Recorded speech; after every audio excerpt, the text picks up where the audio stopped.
하나님의 말씀을 봉독해 드리겠습니다. 전도서 7장 8절부터 10절까지 제가 봉독을 해 드리겠습니다. 봉독합니다.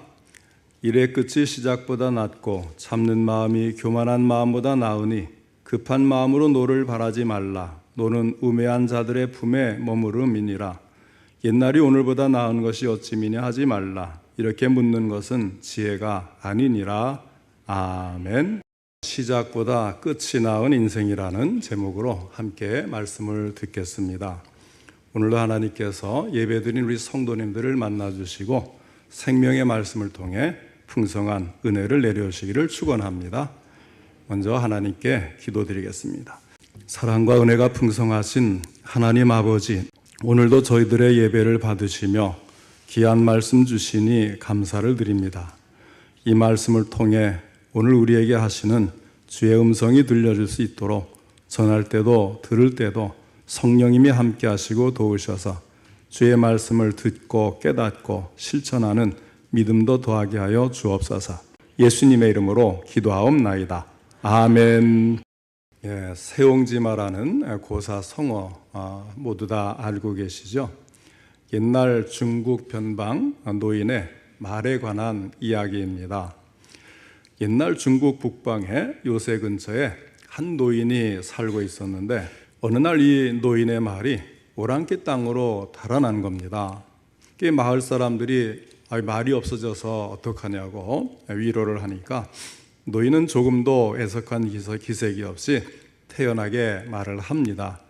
누가 합니까? 이 일이 복이 될는지. 몇 달이 지난 어느 날 그 말이 오랑캐의 준말을 데리고 돌아왔습니다. 마을 사람들이 잘 됐다고 이를 치하하니까 이번에도 노인은 조금도 기쁜 기색이 없이 태연하게 말을 합니다. 누가 합니까? 이 일이 화가 될는지. 그런데 어느 날 말타기를 좋아하는 노인의 아들이 그 오랑캐의 준말을 타다가 떨어져서 그만 다리가 부러지고 말았어요. 이번에도 마을 사람들이 위로를 하니까 노인은 조금 더 슬픈 기색 없이 태연하게 말을 합니다. 누가 합니까? 이 일이 복이 될는지. 그로부터 1년이 지난 어느 날 오랑캐가 대거 침입해 왔을 때에 마을 젊은이들이 징병되어서 싸우다가 모두 전사하고 말았습니다. 그러나 노인의 아들만은 절름발이었기 때문에 무사했다는 이야기입니다. 자, 여러분, 이 노인의 이야기가 처음에 좋게 시작되었습니까? 나쁘게 시작되었습니까? 나쁘게 시작되었어요. 그러나 끝이 좋았습니다. 결과적으로 노인은 말도 한 마리 얻고 아들의 목숨도 살린 것입니다. 8절에 보면 일의 끝이 시작보다 낫고라고 말씀을 합니다. 인생이 성공했느냐 실패했느냐는 끝까지 가봐야 아는 것입니다. 인생의 끝이 어떠했느냐가 중요하다는 말씀입니다. 처음에 아무리 좋았고 중간에 아무리 잘 되었다고 해도 끝이 나쁘면 다 나쁜 거예요. 우리의 인생은 끝이 좋아야 합니다. 물론 오늘 읽은 본문의 말씀이 시작은 아무렇게나 해도 된다는 그런 말은 아니지요. 그러나 시작도 중요하지만 더욱 중요한 것이 있다는 말씀입니다. 그것은 시작한 것을 잘 끝마쳐야 한다는 것입니다. 특히나 여기서 말씀하는 일의 끝이 시작보다 낫다는 것은 우리가 하나님의 지혜에 따라 생활할 때에 적용되는 말입니다. 성경에 보면 시작은 좋았지만 나중이 잘못된 사람들의 역사적인 교훈들이 있습니다. 당자는 행복하고 부유하게 출발했으나 나중에 고통받고 가난한 자가 되었습니다. 이스라엘의 초대왕 사울은 키가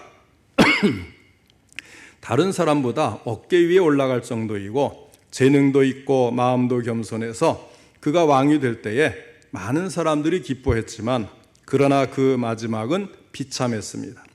하나님께 버림받고 적군인 블레셋 사람들에 의해서 머리 없는 시체로 벳산 성벽에 못 박혀 매달리고 말았던 것입니다. 가룟 유다는 어떻습니까? 그는 처음에 예수님의 제자로서 여러 사람의 신임을 받고 회개의 직분을 맡아서 재정을 관리했던 사람이었습니다. 그러나 그 마지막은 비참했고 지금까지도 배신자의 대명사로 불리고 있습니다. 이처럼 일의 끝이 시작보다 나쁜 사람들의 한결같은 특징이 있습니다. 그것은 그들 모두가 하나님의 사랑을 받아들이지 않고 거절한 사람들이었다는 점입니다. 하나님을 떠난 사람들의 최후는 나아지는 것이 없습니다. 그러나 그와 반대로 하나님께서 우리가 하는 일에 함께 하시면 그분은 우리가 성공적으로 일을 끝마치도록 돌보실 것입니다. 시작은 좋지 못했지만 나중은 더 나았던 예도 역시 성경에 많이 나와 있습니다. 요셉은 애굽의 종으로 팔려갔습니다. 그곳에서 종살이로 시작했지만 결국에는 애굽의 실질적인 통치자가 되고 맙니다. 다윗은 사무엘이 하나님의 명령으로 사울을 이을 왕이 될 사람에게 기름 부으러 갔을 때에 처음에는 그의 아버지로부터도 인정받지를 못해서 하마터면 빼먹을 뻔했던 사람입니다. 다른 형제들이 다 모이고 다윗은 들에서 양을 치느라고 아직 오지를 못했는데 아버지는 그것조차도 인식을 못할 정도로 다윗은 그의 마음속에서 빼놓은 상태였습니다. 그리고 그 후에 기름 부음을 받고 나서도 많은 고난을 받으면서 쫓겨다니는 신세가 되었지만 결국에는 하나님께서 영구히 흔들리지 않는 왕위를 주셨던 것입니다. 그러면 그 사람들은 어떻게 일의 끝이 시작보다 낮게 되었을까요? 그들은 한결같이 하나님과 동행한 사람들이었습니다.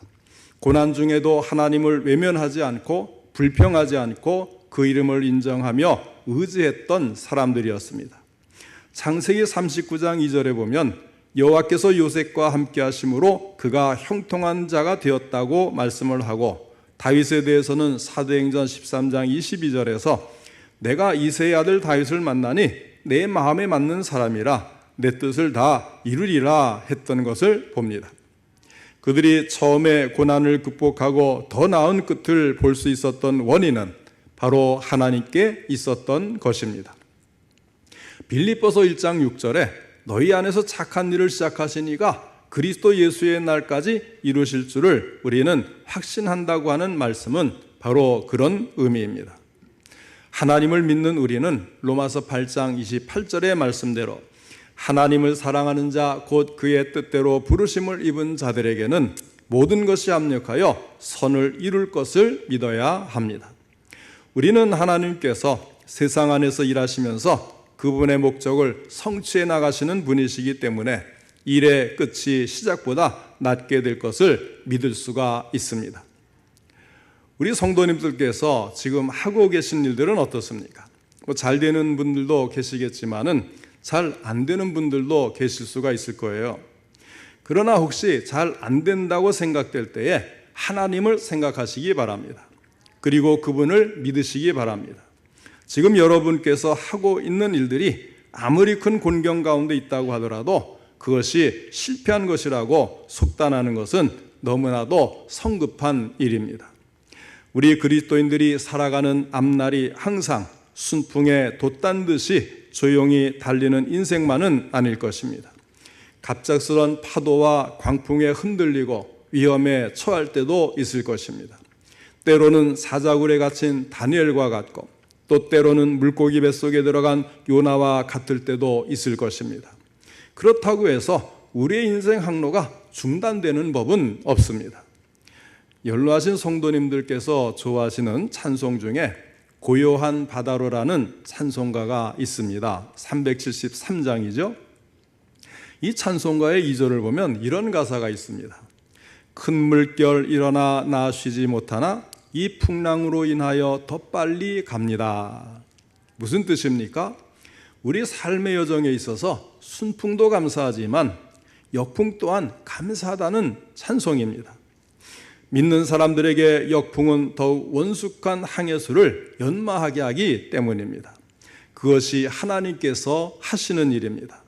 우리에게 위험해 보이고 고통스러워 보이는 그 일을 통해서 우리의 믿음을 더욱 성숙하게 하고 우리의 형편을 더 낮게 하면서 우리에게 이루시고자 하는 뜻을 다 이루시는 분이 바로 우리 하나님이십니다. 하나님을 의지하고 끝까지 인내하시기 바랍니다. 소망을 가지시기 바랍니다. 틀림없이 우리 하나님은 우리 성도님들께도 일의 끝이 시작보다 낫게 해주실 것입니다. 그러므로 우리가 하나님을 믿는 참된 신앙을 갖고 있다면 꼭 해야 할 일이 있습니다. 첫째는 우리가 잘 될 때만 아니라 잘 안 될 때도 하나님께 충성해야 한다는 것입니다.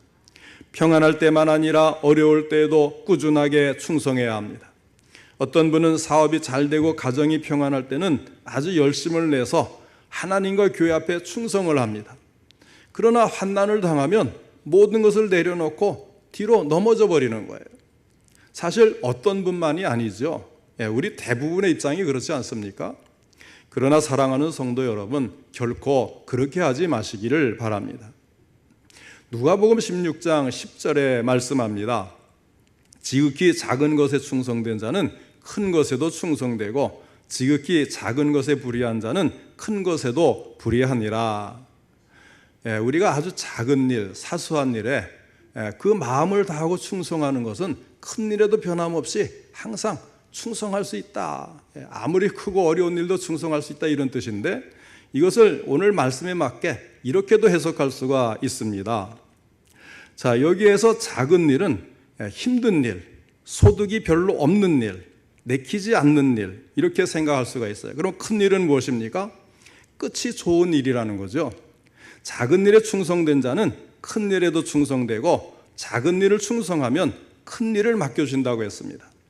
아무리 힘들고 어렵고 소득은 적어서 내키지 않는 일이지만 꾸준하게 충성하면 끝이 좋아서 큰 일, 좋은 일, 소득이 많은 일, 하고 싶은 일을 맡겨주신다는 것입니다.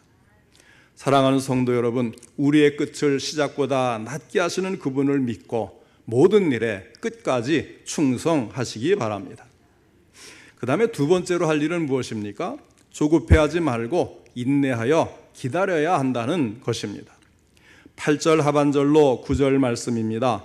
참는 마음이 교만한 마음보다 나으니 급한 마음으로 노를 바라지 말라. 노는 우매한 자들의 품에 머무름이니라. 우리는 모든 면에서 인내가 필요합니다.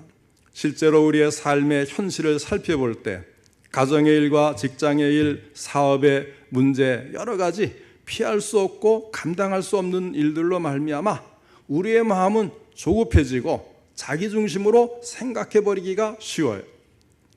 오늘날 사회 제도, 정치적인 것, 모든 것들이 정말 급변하면서 또 우리로 하여금 제정신을 차릴 수 없게 하는 것도 얼마나 많습니까?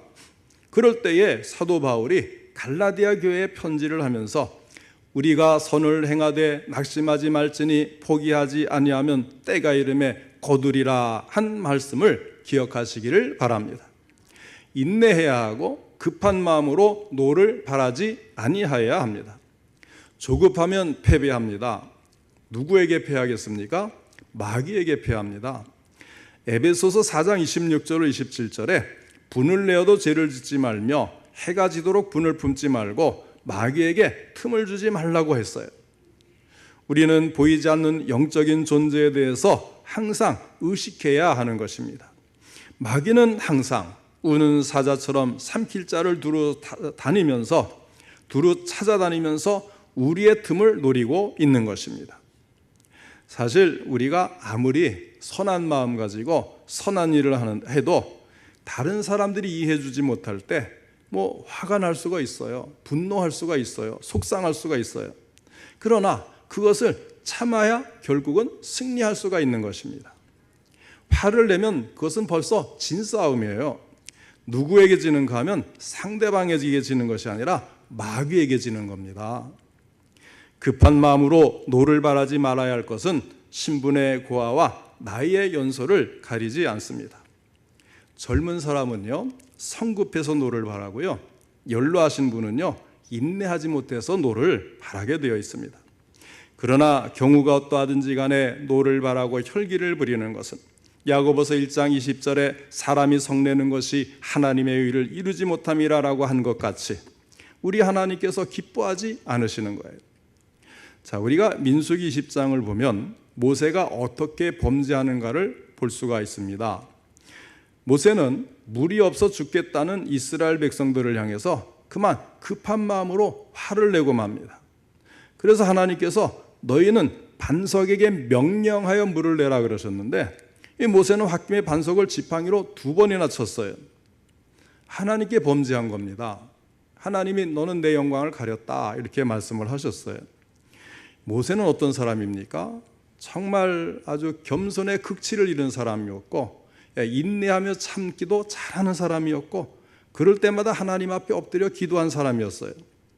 그리고 하나님과 친구처럼 친밀하게 대화를 한 사람이고 하나님과 말씀하였음으로 말미암아 얼굴에 광채가 났던 사람이었습니다.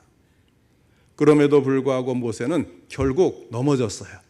인내하지 못하고 조급한 마음에 성을 내고 화를 내고 혈기를 부리는 그런 죄를 하나님은 용납하지를 않으신 거예요.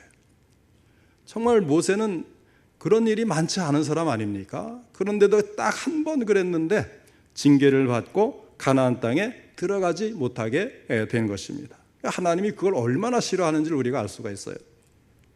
그러면 이렇게 화가 나는 상황에서 우리는 어떻게 해야 할까요? 오늘 말씀이 뜻하는 것은 우리가 화를 내거나 우리 길을 고집할 것이 아니라는 것입니다. 그럴 때는 하나님께서 그분의 뜻을 펼치실 때까지 인내하면서 겸손하게 기다리는 것이 훨씬 낫다는 거예요. 참는 마음이 교만한 마음보다 나으니 급한 마음으로 노를 바라지 말라. 노는 우매한 자들의 품에 머무름이니라 하였습니다. 우리는 노를 바라여 우매한 사람이 되지 않도록 해야 합니다. 사랑하는 성도 여러분, 오래 참고 인내하는 것이 우리 하나님의 성품입니다. 그 하나님의 성품을 닮아가는 것이 의를 행하는 것이고 거룩함을 이루는 것입니다. 우리의 모든 생활에서 조급해하지 말고 한 박자를 늦추고 하나님 앞에서 한 번 더 생각해 보시기를 바랍니다. 우리 한국 사람처럼 급한 성품의 사람들이 없지요. 뭐든지 빨리빨리 하다가 잘 안 되면 화병에 들어눕는 그런 성품을 가지고 있어요. 막 빨리빨리 하는 건 좋은데 안 되니까 막 화병이라는 말은 우리나라밖에 없다 그러잖아요. 우리나라 사람들의 성품을 대변하는 말 중에 하나가 빨리빨리뿐만 아니라 사실은 화병이라는 것도 들어있어요. 커피를 내릴 때 그 내리기도 전에 손이 쑥 들어가는 사람은 한국 사람밖에 없다 그러잖아요. 아직 다 이 잔에 차지 않았는데 컵 쪽으로 벌써 커피 누르자마자 컵 쪽으로 손이 쑥 들어가는 거야. 한국 사람이고요. 엘리베이터를 타면 이 닫히고 여는 그거 빨리 닫히려고 그냥 들어가자마자 누르는 거예요. 저도 그래요. 저도 어쩔 수 없이 그렇게 되더라고요. 이렇게 우리 한국 사람은 참 너무 급한 것 같아요. 그러나 일의 끝이 시작보다 낫다는 확신을 가지게 되면 참는 마음이 생깁니다. 참는 마음은 하나님이 일의 끝을 지키고 계시는 것을 알기 때문에 가능한 거죠. 하나님의 궁극적인 승리를 믿는 사람만이 참을 수가 있는 것입니다. 그 다음에 세 번째로 과거는 덮어두고 미래를 바라보아야 한다는 것입니다. 빌립보서 3장 13절로 14절에서 바울은 뒤의 것은 잊어버리고 앞에 있는 것을 잡으려고 표대를 향하여 그리스도 예수 안에서 하나님이 위에서 부르신 부름의 상을 위하여 달려가노라 하였습니다. 그러나 많은 경우에 사람들이 취하는 태도는 무엇입니까? 미래지향적이기보다는 과거에 매여 살기가 십상입니다. 특히 우리나라 사람들은 더한 것 같아요. 왜 그렇게 한이 많은지 옛날 일만 생각하면서 살아갑니다. 그러나 오늘 주신 본문 10절 말씀을 보시기 바랍니다. 옛날이 오늘보다 나은 것이 어찌미냐 하지 말라. 이렇게 묻는 것은 지혜가 아니니라. 인내심이 부족한 사람은 지난날의 추억을 더듬으면서 그 시절로 돌아가고 싶어하는 성향이 강하게 나타나고 있는 것을 보여줍니다. 우리가 옛날이 좋았다 말을 할 때는 현재 일이 잘 풀려나가고 있을 때 하는 말이 아니지요. 삶이 어려울 때 그리고 몹시 변화를 바랄 때 우리는 과거에 더 나았던 좋았던 옛 시절을 갈망하기가 쉽습니다.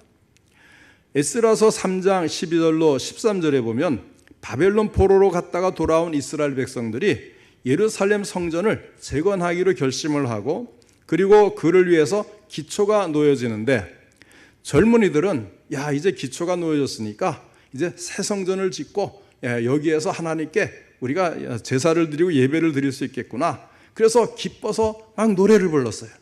포로에서 이제 포로 가서 바벨론에서 태어난 그런 젊은이들이 이제 돌아온 거겠죠. 옛날을 못 봤잖아요. 그러니까 이제 우리도 포로에서 돌아와서 무엇이든지 이제 시작하는구나. 그런 마음을 가지고 소망 중에 기뻐서 노래를 불렀는데 노인들이 보니까 이 옛날 솔로몬 성전이 어떻게 지어져 있었고 어떻게 그것이 무너졌는지를 아는 사람들은 그 과거에 화려했던 성전을 생각하면서 눈물을 흘렸다는 거예요. 앞으로 지어질 하나님의 전에 대한 기대를 하기보다는 성급하게도 이전에 영화로웠던 것을 그리워하는 것이었습니다. 그러나 과거는 지나간 것이고 변화될 수가 없는 것입니다. 그 대신에 미래는 우리 하나님 앞에서 기대에 찬 거예요. 왜냐하면 우리 하나님께서는 일의 끝을 시작보다 낮게 해주시는 분이시기 때문입니다.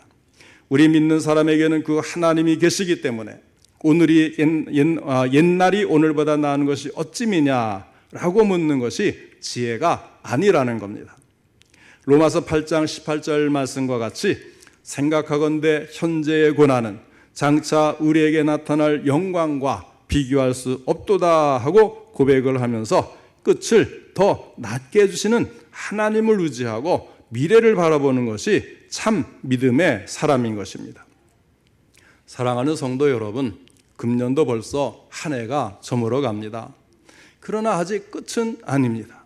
그러므로 주님께서 허락하실 일의 끝을 바라보면서 참는 마음을 가지시기를 바랍니다. 인생이 성공했느냐 실패했느냐 끝까지 가봐야 아는 것입니다. 진정한 승리는 최후의 승리여야 합니다. 그것을 생각하면서 매일의 삶에서 묵묵히 성실하게 최선을 다하시기 바랍니다. 틀림없이 내일은 오늘보다 더 나을 것입니다. 내년은 금년보다 더 나을 것입니다. 막연한 낙관이 아니라 하나님이 우리 성도님 여러분의 편이 되시기 때문에 최후의 승리가 여러분의 손에 안겨지는 날이 있을 것을 믿으시기 바랍니다. 그래서 다사다난했던 2025년 한 해를 보내고 2026년 새해를 맞이하시는 우리 성도님들은 하나님께서는 끝을 시작보다 낮게 하시는 분이심을 믿고 해가 지날수록 더 나아지고 마침내 주님께서 나를 부르시는 그때는 하나님의 큰 영광을 눈으로 볼 수 있을 줄을 믿고 그때를 기대하면서 항상 충성하고 순종하고 기쁘고 담대한 마음으로 모든 날을 하나님 앞에 최선을 다하는 우리 모든 성도님들 되시기를 주님의 이름으로 축원합니다.